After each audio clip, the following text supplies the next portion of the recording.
চায় না বলে ঘোষণা দিয়েছে। কিন্তু আমাদের সকল নেতৃত্ব কিন্তু এক কথাই বলছে, ইলেকশন টাইম ফ্রেম নিয়ে আমাদের কোনো প্রবলেম নাই। ডিসেম্বর হলে আমরা ডিসেম্বরে ইলেকশন করতে প্রস্তুত।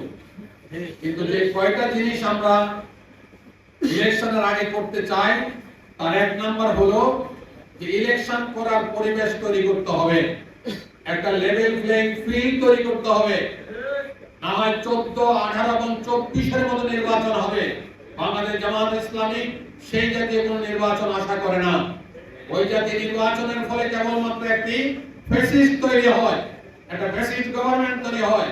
সুতরাং আমরা 16 বছর দেখেছি ওই জাতীয় নির্বাচন করে যে ফ্যাসিস্ট সরকার তৈরি হয়েছিল, তারা বাংলাদেশের মানুষের উপর কি পরিমাণ নির্যাতন তারা চালিয়েছিল।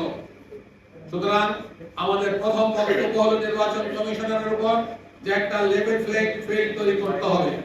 দ্বিতীয়, আমরা যেটা বলেছিলাম, জুলাই সনদ অত্যন্ত সারা বাংলাদেশের জনমানুষের একটা আকাঙ্ক্ষার প্রতীক। জুলাই সনদ 24-এর গণ আন্দোলনে যারা শহীদ হয়েছে, 24-এর গণ আন্দোলনে যারা আহত হয়েছে 30,000, তাদেরকে মর্যাদা দেওয়ার জন্য আমরা বলেছিলাম জুলাই সনদকে লিগ্যাল ফ্রেমওয়ার্কের মধ্যে ঢোকাতে হবে, এবং এটা আমাদের দাবি সরকারের প্রতি, এটা করতেই হবে। আরেকটা আমাদের দাবি ছিল দৃশ্যমান বিচার করতে হবে। আমরা বলিনি সকল বিচার সম্পাদন করো, আমরা বলেছি দৃশ্যমান বিচার করতে হবে। দৃশ্যমান বিচার ছাড়া এই জাতি ইলেকশন মেনে নেবে না। সুতরাং এই কয়েকটি বিষয় সম্পাদন করে আমরা ইলেকশনের জন্য প্রস্তুত আছি, এবং আমি সরকারের নিকট আবেদন, নির্বাচন কমিশনের নিকট আবেদন, এই প্রসেস মেইনটেইন করে ইলেকশনের পরিবেশ আপনারা তৈরি করুন। আরেকটি বিষয় আমরা বরাবর করে আসছি যে পিয়ার পদ্ধতিতে আমরা ইলেকশন চাই, প্রফেশনাল রিপ্রেজেন্টেশন আনুপাতিক পদ্ধতি।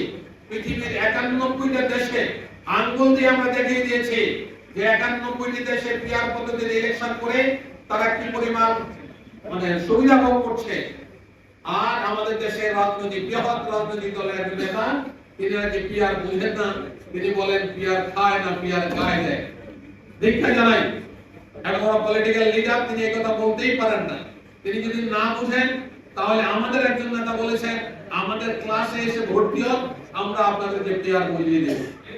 সম্মানিত ভাইরা, আপনারা জানেন রিসেন্ট জরিপ হয়েছে, এটা ওপেন টু অল, সেখানে 71% মানুষ পিয়ারের পক্ষে রায় দিয়েছে।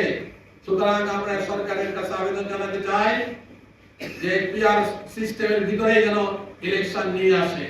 আজকে আমি নিউজ দেখলাম একটু আগে যে নির্বাচন কমিশনার, চিফ ইলেকশন কমিশনার রাজশাহীতে বলেছেন এটা একটা আইনি প্রক্রিয়া, সুতরাং আমরা এটা করতে পারি না।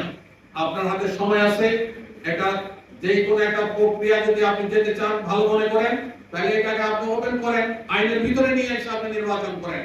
সম্মানিত প্রিয় সাংবাদিক বন্ধুগণ, আপনাদের মাধ্যমে আমরা এই বিষয়টি জানাতে চাই যে 24-এর গণ আন্দোলনে যারা শহীদ হয়েছে তাদেরকে মর্যাদা দেওয়া উচিত, যারা আহত হয়েছে তাদের আহত হয়েছে তাদের চিকিৎসার দায়ভার সরকারের নেওয়া উচিত, এবং লেভেল প্লেইং ফিল্ড তৈরি করে একটি সুন্দর নির্বাচনের পরিবেশ তৈরি করার জন্য আমরা আবেদন জানাচ্ছি।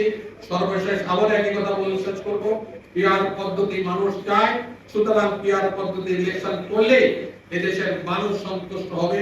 আর আমরা সবাই জানি পিয়ারের সবচেয়ে বড় অ্যাডভান্টেজ হলো পিয়ারের ইলেকশন হলে গুন্ডার ইলেকশন, মুসলমানের ইলেকশন, টাকার খেলা বন্ধ হয়ে যাবে। সুতরাং একটা ফেয়ার নির্বাচনের জন্য আমরা ফেয়ার সিস্টেম চাই। আমি আপনাদের প্রতি আবেদন জানাই যে আমরা নির্বাচনের জন্য অলরেডি প্রস্তুতি গ্রহণ করেছি। আজকে আমাদের কর্মশালা হয়েছে, এর অর্থ এটাই বহন করে যে জামাত ইসলাম তার 300 আসনে প্রার্থী ঘোষণা করে আমরা নির্বাচন ক্যাম্পেইন পর্যন্ত স্টার্ট করেছি, কর্মশালা তৈরি করেছি, যাতে করে আমাদের লোকেরা মানুষের ঢোকগোড়ায় নির্বাচনকে নিয়ে যেতে পারে। আমি আপনাদের মাধ্যমে এই সরকারকে আবেদন জানাই, নির্বাচন কমিশনকে আবেদন জানাই, এবং আপনাদের আন্তরিক মোবারকবাদ ধন্যবাদ দিয়ে আমার বক্তব্য শেষ করছি। আসসালামু আলাইকুম ওয়া রাহমাতুল্লাহি ওয়া বারাকাতুহু। একটা প্রশ্ন আছে, যদি পেয়ার নির্বাচন না হয় তাহলে জামাত কি নির্বাচনে যাবে কিনা?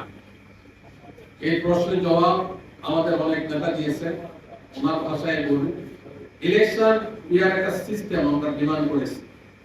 ইলেকশনে আমরা যাব না এই কথা আমরা বলি, আমরা বলছি পিয়ারের যে অ্যাডভান্টেজ গুলো আছে একদম চোখে আঙুল দিয়ে দেখা যাওয়ার মতো, এটা আমরা ওপেন সবাই কাছে বলছি।